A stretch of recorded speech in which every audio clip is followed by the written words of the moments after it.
Абсурдността на случващото се крие и във факта, че по това време Европейският съд по правата на човека призна за незаконно преследването на вярващите и забраната на религиозното движение Свидетели на Яхова в Русия. Постанови, че Русия трябва да изплати 63 милиона евро компенсация на потиснатите вярващи.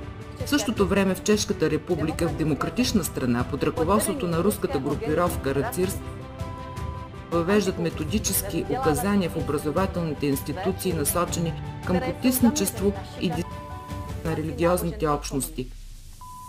Движение, водено от своите ментори от РАЦИРС, използва нашите деца като инструмент в своите разрушителни дейности, застрашавайки сигурността на страната ни, превръщайки ги в срещу демокрацията и целостта на нашата страна.